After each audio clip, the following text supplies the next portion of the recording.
한번 볼게요. 자, 두 번째 마르크스로 갑니다. 자, 마르크스. 자, 이 우리가 마르크스라든지 존 스튜어트 밀 이런 학자 등인데, 이 마르크스의 우리 절대 지대설입니다. 자, 절대 지대설은 이제 그 리카도의 이 토지의 비옥도의 차이에 따른 생산력 차이와는 무관하고 이 토지 자본주의 체제 하에서 토지는 사유화되어 있기 때문에 이 토지 소유 자체가 지대를 발생시키는 원인. 또 이 질문도 많이 나오죠. 그럼 절대지대설에서 지대를 발생시키는 원인은 바로 토지 소유 자체다. 소유 자체가 지대를 발생시키는 원인이다. 소유. 그렇기 때문에 토지 소유자는 단지 토지를 소유하고 있다는 그 자체로 인해서 지대가 발생하기 때문에 한 개지 또는 한 개지 밖에 있는 토지를 할지라도 토지 소유자가 요구하면 지대를 지불해야 되기 때문에 지대가 발생한다. 자, 20회 시험에 또 정답을 물었죠. 요것은. 그리고 여러분 요 내용이죠. 요 내용 몇 개를 딱 박스에서 작년에 누구 이론? 마르크스 이론 출제를 작년에 또 했어요. 작년 시험에는 5초 만에 답이 나왔어요. 바로 쉽게 바로 출제했습니다. 그래서 절대지대라는 것은 토지 소유자가 토지를 소유하고 있다는 그 자체에서 발생하는 독점적 주의로 인해서 발생하는 수입을 절대지대입니다. 독점적 주의에서 얻는 소득이라는 얘기예요. 자, 우선 마르크스가 나오고 튀넨. 자, 여러분이 튀넨의 이론이 나오죠. 자, 튀넨의 입지교차지대에서 튀넨은 최초의 농업 입지 이론을 주장을 하죠. 최초의 농업 입지론을 주장한데 1826년에 누구의 고립국 이론을 통해서 최초의 농업 입지론을 주장합니다. 그래서 입지교차 지대설인데 튀넨은 여러분 리카도의 이론, 이 리카도의 이론에다가 자, 여러분 리카도는 위치 문제를 경시했다고 했습니다.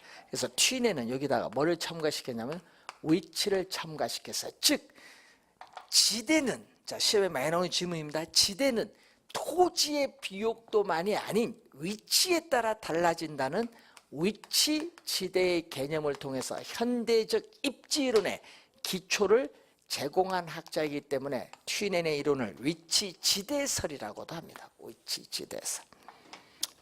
자, 그래서 튀넨은 이렇게 나오거든요. 자, 지대, 중심지인 시장, 중심지인 시장이고 거리가 이렇게 주어졌죠. 자, 이런 형태에 나오는데 이게 바로 이 지대를 지불할 용의가 있는 곡선, 이 지대 지불 곡선인 한계 지대 곡선이 나오는데 이 한계 지대 곡선은 오른쪽 밑 우하향한다. 오른쪽 밑을 향하는 곡선이다. 그래서 한계 지대 곡선은 마이너스 기울기를 가지면서 지금처럼 직선의 형태, 마이너스 기울기를 가지고 우리는 역선형, 직선의 형태를 띠고 있다. 자, 그러면 이 점이 뭐죠? 이 중심지로부터 이 거리 떨어진 점은 지대가 뭐가 돼? 제로가 되는 점이죠. 지대가 0이다. 제로. 예, 제로. 지대가 0인 상태는 거리다. 지대가 0인 상태는 거리. 지대가 0인 상태인 거리인 한계지를 얘기해요. 그러면은 이 한계지, 이 점을 넘어가서는 지대는 마이너스로 가니까 이용을 하지 않습니다. 그래서 토지는 한계지 안에서 이용합니다. 그래서 이 농업용 토지가 이 한계지 내에서 농업용 토지가 중심지인 시장에 가까이 가면 갈수록 이 전략되는 수송비가 지대로 지불해야 된다는 이론을 전개시킨 학자가 바로 튀넨이다. 그래서 튀넨은 이 수송비의 중요성을 강조하죠. 수송비의 중요성을 강조한 학자가 튀넨입니다.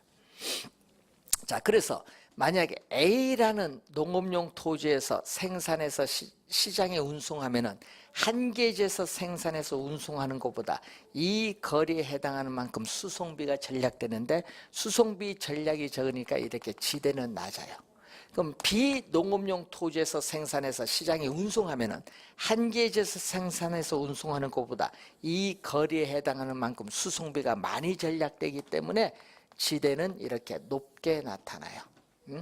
자, 그래서 요거죠. 결국은 이 한계지에서 A, B 두 농업용 토지와 한계지와의 거리 차이, 이 A, B 이 두 농업용 토지의 거리의 차이에 따르는 수송비 차이가 이만큼 지대의 차이를 가져온다라고 주장을 했기 때문에 튀넨을 입지교차 지대설이라고 하죠.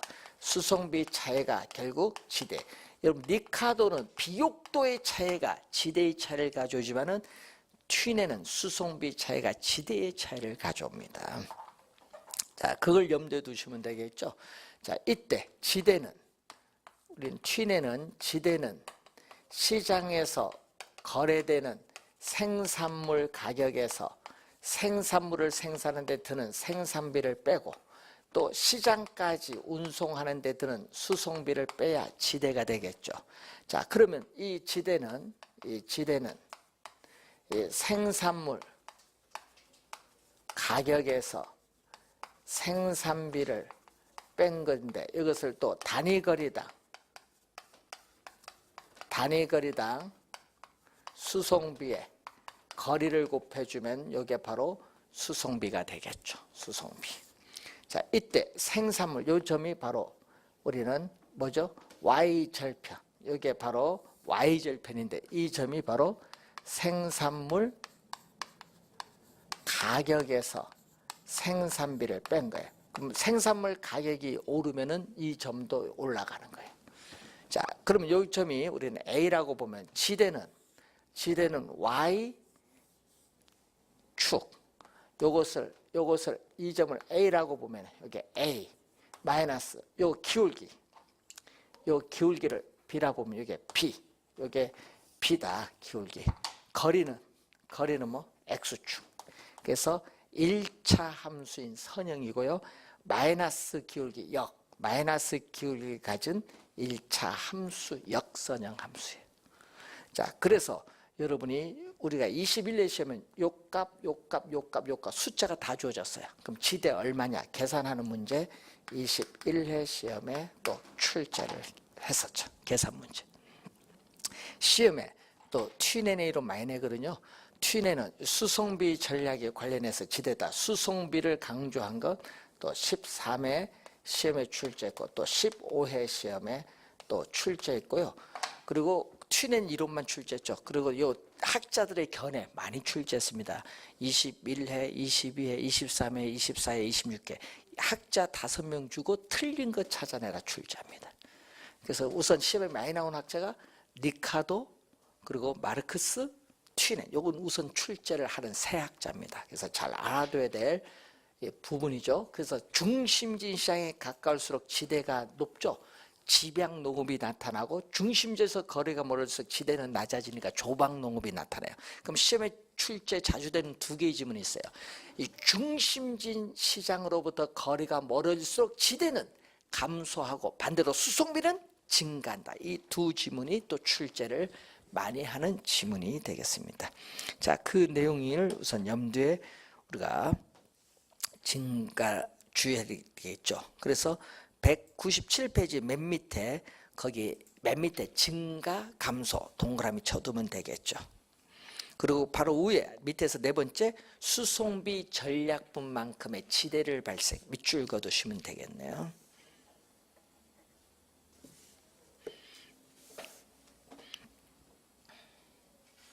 자, 그리고 198페이지 위에서 두 번째 줄 비옥도가 동일하더라도 지대의 차이가 나는 것을 발견하고 이 같은 이론을 제청한 학자가 누구?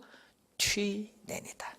자, 토지의 공급 독점에 기인하여 발생하는 지대를 우리는 바로 독점지대라고 하는데, 자, 이 독점지대설은 우리 출제를 잘 하지 않아요. 그래서 이 세학자 잘 봐두시면 되겠죠. 세학자를. 자, 세학자를 잘 봐두시고요. 자, 20세기에 들어서면 또 도시가 형성되고 발달하기 시작합니다. 그래서 20세기에 들어서 경제학자들은 농경지의 지대 이론보다는 위치에 따르는 도시 토지의 토지 가격, 지가에 관심을 가지죠. 그래서 알프레드 마샬은 이미 배우셨습니다. 위치가 유리한가 불리한가, 위치의 유용성에 따르는 화폐의 가치 총액을 지가라고 하면서 도시 토지의 위치의 중요성을 강조하고, 허드는 지가는 불로소득인 경제지대의 바탕을 두고 경제지대는 위치에, 위치는 편리함에, 편리함은 가까움에 의존한다고 주장하죠. 그래서 지가는 도심으로부터인 거리인 가까움, 즉 접근성에 의존한다는 이론을 전개시킨 학자가 허드죠. 그래서 허드는 거리 개념이 시간적, 생태적 거리 개념을 의미합니다. 자, 그 내용은 이미 두 이론은 배우셨고, 우리 출제는 누구를 한다? 거기에 헤이그를 출제를 해요. 헤이그. 자, 헤이그는 20회, 22회, 26회 시험에 출제를 3번 했어요. 헤이그의 마찰 비용 이론. 자, 우선은 중요한 4번째 학자가 나왔죠. 자, 중요한 4번째 학자. 리카도 마르크스 튀네 세 학자에서 이제 4번째로 중요한 학자입니다. 헤이그는 도심에 도달할 수 있고, 도심에 도달할 수 있고, 이 교통비를 절약할 수 있는 경우에 토지 소유자가 이용자에게 부과하는 금액을 뭐라고 한다? 지대라고 해요. 그래서 교통비 절약분을 지대라고 하는 거예요. 그래서 튀넨의 이론을 일반화했다. 튀넨의 이론을 일반화시킨 이론이 말하고요. 교통수단이, 헤이그는 교통수단이 양호하면은 어떻게 돼요? 공간의 마찰이 적어져요. 그래서 접근성이 높기 때문에 지대도 높게 형성된다고 주장을 하죠. 그래서 마찰 비용으로서는 뭐를 지불한다? 지대와 어떻게 돼요? 교통비를 더해준 건데, 자, 여기서 여러분이 도심에서 거리가 멀어질수록 지대는 낮아지고 반대로 교통비는 증가하는데, 요 두 개는 무슨 관계? 상충 관계, 마이너스 관계, 역관계, 마이너스 관계를 가지죠. 왜? 도심에서 거리가 멀을수록 지대는 뭐한다? 낮아지고 교통비는 증가하는 역관계, 마이너스 관계를 가지고 있다. 헤이그 이론 또 출제 많이 하는 내용입니다. 자, 199페이지 맨 밑에 토팩한데, 요거는 뒤에 가서 부동산 이용 가면 또 배우는 용어거든요. 그래서 노스, 자, 노스 교수, 남가주 대학의 노스 교수에서 나타나는 토페카 연구입니다. 자, 토페카 연구인데 이 미국의 캔자스 주에 이 토페카는 타운이거든요. 타운, 조그만 소도시입니다.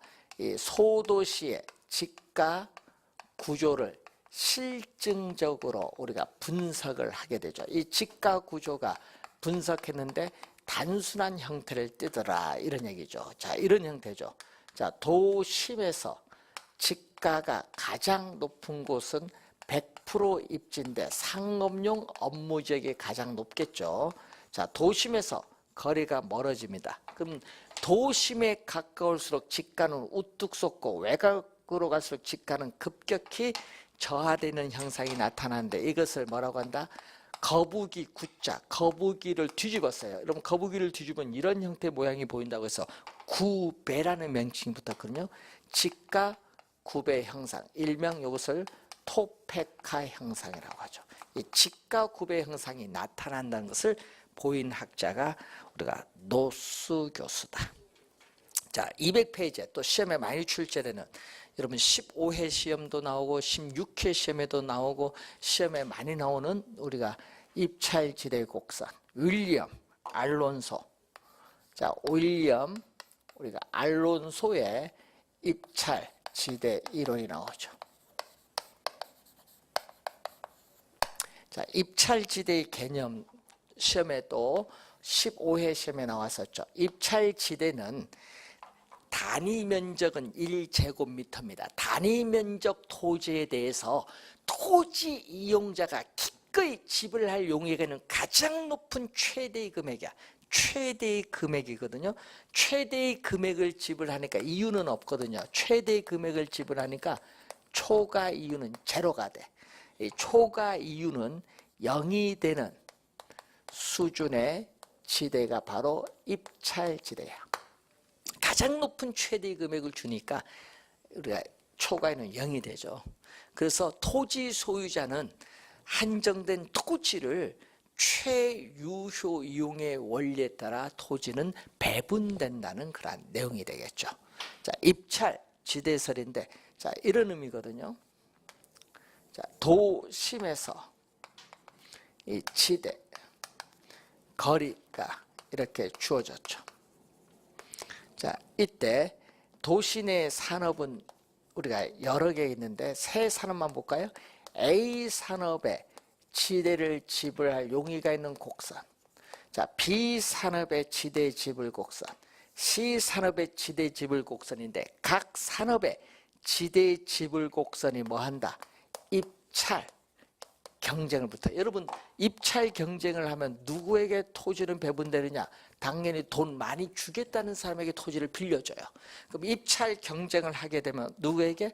여기까지는 도심에서 이 정도 거리까지는 A에게 토지 배분되고, 여기서 여기까지는 누구? B에 배분되고, 여기서 여기까지는 C 산업에 토지를 배분된다. 이 빨간 선이 입찰 경쟁에 따르는 지대 곡선이죠. 자, 입찰 지대 곡선 우리 시험에 많이 나오는데, 입찰 지대 곡선 보세요. 도심에 가까울수록 기울기는 급하고 도심에서 멀어질수록 기울기는 완만한다. 이 내용은 우리가 10회 시험에 또 출제를 했었죠.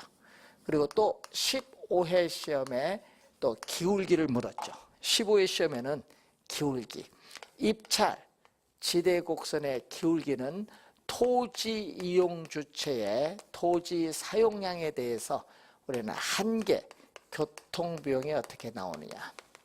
한계 교통비용. 그럼 이 한계 교통비용은 단위 거리는 1km입니다. 도심에서 1km 멀어진다. 1km 멀어짐에 따라 총 교통비용이 얼마나 변하느냐. 총 교통비용 변화분을 묻는 게 바로 뭐가 된다? 한계 교통비용입니다. 자, 기울기인데 이 기울기가 도심에 가까울수록 급하고 도심에서 거리가 멀어질수록 완만한다. 이건 10회. 15회는 이 기울기 요 개념을 출제했는데 15회 정답이죠. 15회 시험에는요, 요거 반대로 출제했어. 분모분자 반대로. 그래서 15회 시험에는 이 기울기를 우리가 출제했는데 반대로 해서 정답 지문 물었어요. 네? 자, 10회, 15회는 이 기울기에 관련된 사항을 우리가 물었거든요. 그래서 잘 확인을 해 두시고, 그리고 16회 시험은요, 입찰 지대 곡선의 개념을 물었어.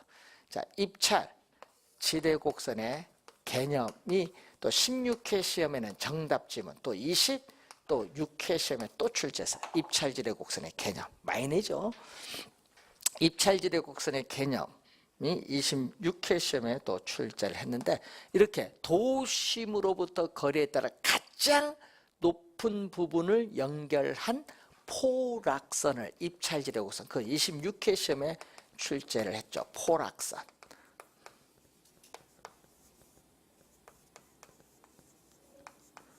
포락선. 가장 높은 부분의 산업의 지대의 곡선을 연결한 곡선을 연결한 포락선을 입찰지대 곡선이라고 한번 출제를 또 한 거예요. 포락선 용어.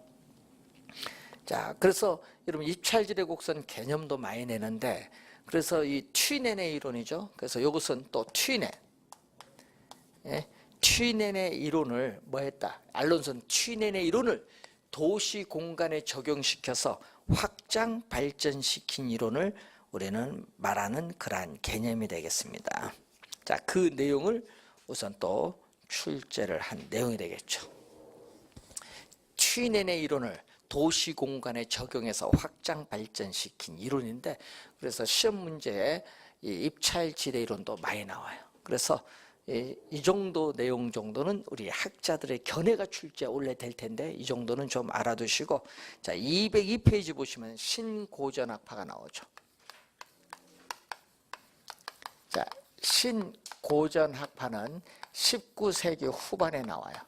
1890년대에서 1929년 대공황이 발생하기 이 시기인데, 신고전학파는 토지, 자본을 구별하지 않습니다. 여러분, 고전학파는 토지, 자본을 구별하는데 구별하지 않아요. 왜냐? 토지도 생산 과정에 투입되는 생산 요소고, 자본도 생산 요소고, 노동도 생산 요소라고 봐요. 그래서 이 토지를 이용한 대가로 지불하는 것은, 이 지대는 이 토지라는 생산 요소에 대한 대가로 봅니다. 자, 생산 요소에 대한 대가로 보기 때문에 신고전학파에서는 지대는 이 생산물 가격에 영향을 미치는, 자, 생산물 가격에 영향을 미치는 요소 비용으로 파악한다. 그래서 여러분이 고전학파는 지대는 불로소득이지만은 신고전학파는 요소 비용으로 파악한다는 점이 다르거든요. 그래서 신고전학파의 대표적인 학자가 알프레드 마샬입니다. 자, 신고전학파의 대표적인 학자가 알프레드 마샬인데, 알프레드 마샬에서 시험 문제 출제하는 것은 요거 준지대를 2번 출제했어요. 자, 준지대를 24회 시험과 26회 시험에 출제를 했어요. 준지대, 쿼지렌트. 자, 준지대는 단기에 성립을 하는 거예요. 준지대는 단기. 자, 준지대는 단기에 성립을 하는데, 토지는 우선 고정대에 이동할 수 없죠. 토지 이외입니다. 자, 토지 이외에 고정. 자, 토지 이외에 고정된, 자, 토지 이외에 고정된 생산 요소인,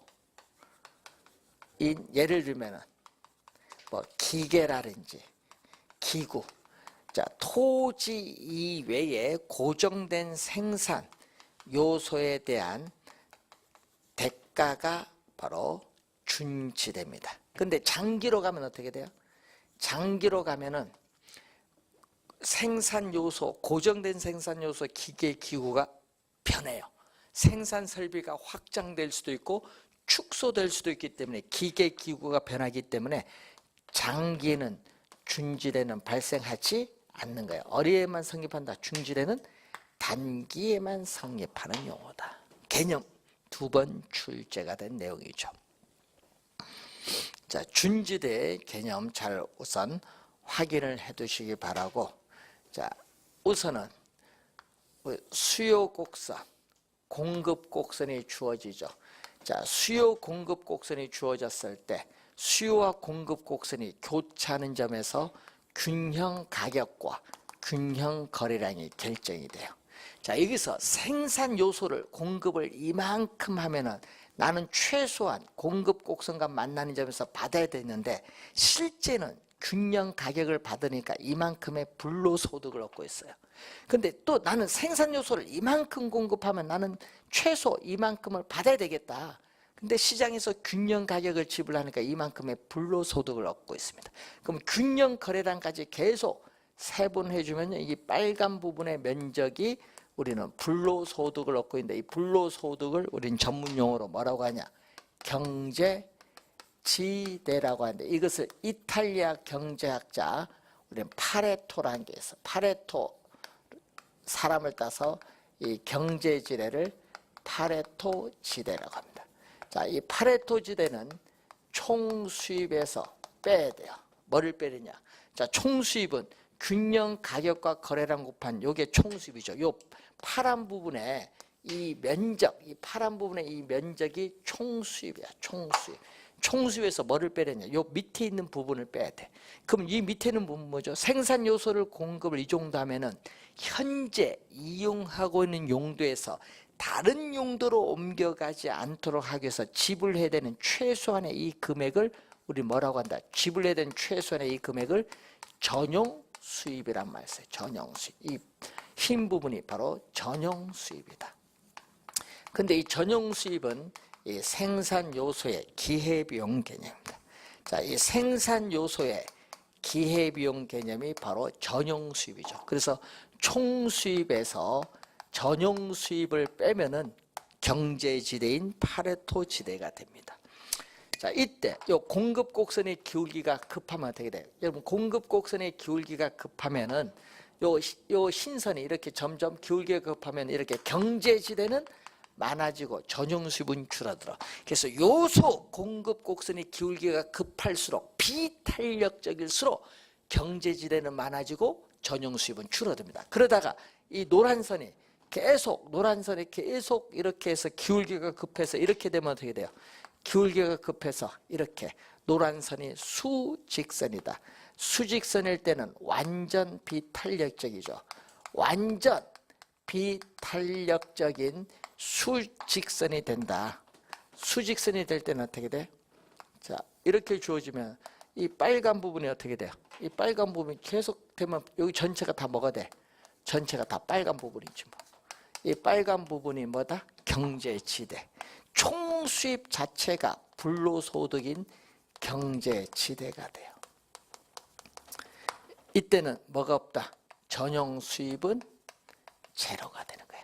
그래서 여러분, 고전학파에서는요, 공급이 고정되어 있다고 보거든요. 그래서 여기 전체가 불로소득인 경제지대를 세금을 통해서 적극적으로 환수해야 된다고 주장을 합니다. 고전학파에서는. 자, 요 내용인데 요거 좀 확인 하나 해두시면 되는 거고요. 파레토 지대가 경제지대라는 거 용어. 자, 이렇게 해서 지대 이론에 관련된 우리가 사항을 이제 마친 개념인데 잘 확인을 잘 해보시면 되겠습니다. 자, 여러분 교재에 있어서 227페이지로 오시면은 부동산 정책론이 이제 나오죠. 부동산 정책론.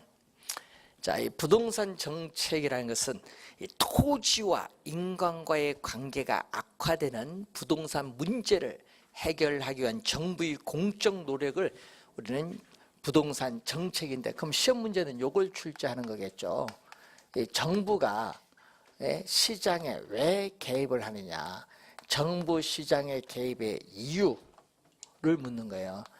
정부가 왜 시장 개입을 해야 되냐, 이유, 근거, 25회 시험에는 근거, 또 필요성, 공적 개입의 필요성, 뭐 16회, 17회, 이유, 26회, 27회 출제를 하죠. 그래서 시험 문제는요, 요걸 또 출제를 또 하는 내용이에요. 정부가 왜 시장 개입을 하느냐, 출제를 또 하는 중요한 부분. 계속 출제하고 있잖아요. 자, 정부가 왜 시장에 개입을 하냐, 이유는 많거든요. 자, 이유를 보면은 우선은 시장에서 자원이 비효율적으로 배분이 이루어지는 상태거든요.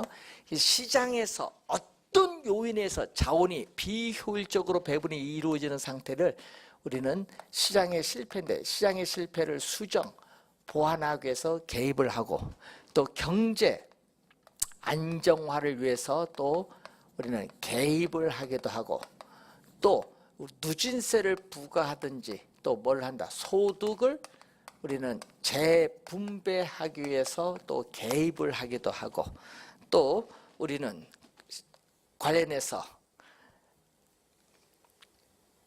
공공주택을 건설 공급함으로써 저소득층의 주거 안정을 위해서 또 개입을 하기도 하죠. 자, 저소득층의 주거 안정을 위해서 뭐를, 공공주택을 건설 공급하기 위해서 개입을 하고, 또 지역에 따라 주택 보급률이 차이가 있기 때문에 적정한 주택 공급을 하기 위해서 개입을 하기도 하죠. 자, 또 우리는 한정된 토지를 합리적으로 사용을 하겠죠. 우리는 토지 이용의 효율성을 높이기 위해서 우리는 지역, 지구제와 같은 우리가 제도를 통해서 토지 이용 규제를 하죠. 토지 이용 규제의 대표적 수단인 지역 지구제인데, 토지 이용 규제를 하기 위해서 개입을 하고, 또 집가가 급등하면은 토지를 소유한 사람은 시가 급등에 따르는 불로소득을 얻고 토지를 소유하지 못한 사람은 아무런 이득이 없기 때문에 토지 소유 계층과 소유하지 못한 계층 사이에 있어서 부익부, 빈익빈 형상이 가중되죠. 소득의 양극화 형상이 나타나요. 그래서 근로자들의 근로의욕이 떨어지죠.